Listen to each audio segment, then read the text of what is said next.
മുഖ്യമന്ത്രിയെ കണ്ടിട്ട് എന്ത് പറഞ്ഞു? നമുക്ക് കാണാൻ സൗകര്യം ചെയ്യുന്ന മുഖ്യമന്ത്രിക്ക് നമ്മൾ നന്ദി പറയുകയാണ്. അതുകൊണ്ട് പിന്നെ നമ്മൾ പറഞ്ഞ കാര്യം നിവേദനം നമ്മൾ കൊടുത്തു കഴിഞ്ഞു. ഇനി മുഖ്യമന്ത്രി ഉറപ്പ് തന്നിട്ടുണ്ട്. ആ ഒരു പ്രതീക്ഷയിലാണ് നമ്മൾ മുന്നോട്ട് പോകുന്നത്. ഇനി ബാക്കിയുള്ള കാര്യങ്ങൾ അന്വേഷിച്ചിട്ട് വിളിച്ച് പറയാമെന്ന് പറഞ്ഞിട്ടുണ്ട്. ആവശ്യപ്പെട്ടെന്ന് പറഞ്ഞാൽ ഇതിൽ ഉൾപ്പെട്ട ആളുകളെ നമ്മൾ അതായത് പിന്നെ നീതിക്ക് അതായത് ഓരെയും കൂടി ഉൾപ്പെടുത്തണം എന്നാണ് പറഞ്ഞിട്ടുണ്ട്. അതിൽ നമ്മൾ നിവേദനത്തിൽ കൊടുത്തത് അതാണ്. ഇതിൽ പിന്നിൽ ആളുകളുണ്ട്, അതായത് രക്ഷിതാക്കളായ ആളുകളുണ്ട്. പ്രേരണ കുറ്റാണല്ലോ. അപ്പോൾ ഇത് സാധനമൊക്കെ കഞ്ചകം കയ്യിൽ വെച്ച് ആ ഒരു ഇതൊക്കെ ഉള്ളത് കൊണ്ട് നമ്മളെന്താണ് ഒരു പ്രതീക്ഷ ഉണ്ട് നമുക്ക് നീതി കിട്ടും എന്നുള്ളത്. അത് നമ്മൾ ഗവൺമെൻറ്റിലും അതായത് നീതിപീഠത്തിലും ഉറച്ച് വിശ്വസിക്കുന്നുണ്ട്. അദ്ദേഹം എന്താ സംസാരിച്ചത്? സംസാരിക്കാൻ കുറഞ്ഞ ടൈമേ ഉള്ളൂ എന്ന് പറഞ്ഞിട്ടുണ്ട്. 5 മിനിറ്റൊക്കെ കിട്ടുമെന്നുള്ളൊരു കണ്ടീഷനിൽ കാണാൻ പറ്റുമെന്നുള്ളതിന് ഉറപ്പൊന്നും ഇല്ലായിരുന്നു. പക്ഷെ പറഞ്ഞ നീതി നമ്മൾ ഉറപ്പാക്കും. നമ്മൾ പറയുന്ന മാനസികാവസ്ഥയിലൊന്നും അല്ല, വളരെയേറെ അവളെ വിഷമം അവൾ പറയുന്നൊക്കെ പറഞ്ഞു. പക്ഷെ അവിടെ എത്തിയിട്ട് പറയാൻ പറ്റാത്ത ഒരു സ്റ്റേജിലാണ് മകൻ്റെ കരച്ചിലും എല്ലാം കൂടിയായിട്ട്. എന്നാലും നമുക്ക് ഇപ്പോൾ ഒരു പൂർണ്ണ ഒരു വിശ്വാസത്തിലാണ്. വെച്ചാൽ കണ്ട് കാര്യങ്ങൾ സംസാരിച്ചു പറഞ്ഞു.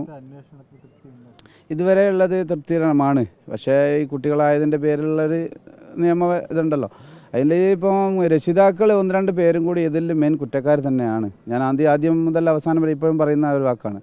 അതുകൊണ്ട് അവരെയും കൂടി ഇതിൽ ഉൾപ്പെടുത്തിയിട്ട് അവർക്ക് കൂടിയുള്ള ഈ ശിക്ഷ ഇതിൽ വാങ്ങിക്കൊടുക്കണം. ഈ കൊട്ടേഷനിൽപ്പെട്ട ആളുകളാണ്.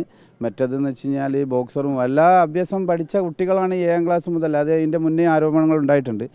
അതുകൊണ്ട് ഇനി നീതിപീഠത്തിൻ്റെ മുന്നിൽ നമ്മൾ ഉറച്ച് വിശ്വസിക്കുകയാണ്, നമുക്ക് നീതി കിട്ടും എന്നുള്ള ഒരു വിശ്വാസത്തിലാണ്. 3 കുട്ടികളുടെങ്കിലും പിതാക്കളുണ്ട്. അതെ, 3 കുട്ടികൾ, 2 കുട്ടികൾ തീർച്ചയായിട്ടും അവരെ ഉൾപ്പെട്ടിട്ടുണ്ട്. പല ആളുകളും നമ്മൾ ബന്ധപ്പെട്ട മുഴുവൻ ആളുകളും അതാ പറയുന്നത്.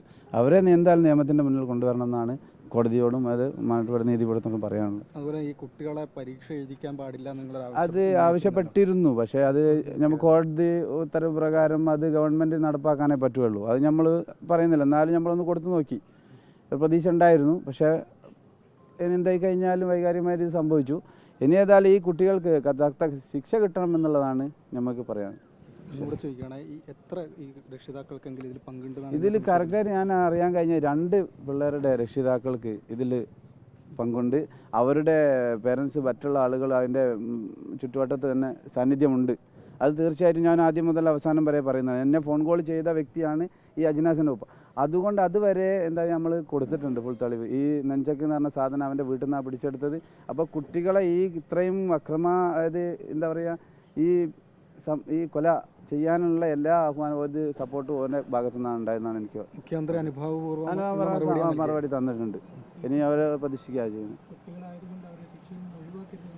അതെ, തീർച്ചയായിട്ടും ഒഴിവാക്കരുത്. വെച്ചാൽ കുട്ടികൾ എന്നുള്ള പ്രായത്തിലുള്ള ഇതെല്ലാം അവർ ചെയ്തത്. അതായത് അവരുടെ ഫോൺ കോളും കാര്യങ്ങളൊക്കെ നിങ്ങൾ കേട്ടതാണല്ലോ, മീഡിയയ്ക്ക് മുന്നിൽ മൊത്തം പറഞ്ഞതാണ്. ഒരു യഥാർത്ഥത്തിൽ 10ാം ക്ലാസ്സിൽ പഠിക്കുന്ന കുട്ടിയുടെ മനസ്സിൽ നിന്ന് വന്ന ഒരു ഇതല്ല വോയിസ് കേട്ട സമയത്ത്. ആർക്കും അറിയാവുന്ന പല ആളുകളും പ്രതിഷേധിക്കണം, പ്രകടനം, അതായത് നിങ്ങൾ എന്ത് ചെയ്യുക, പിന്നോട്ട് പോയിരുന്നുള്ള അഭിപ്രായങ്ങളൊക്കെ ആണ്.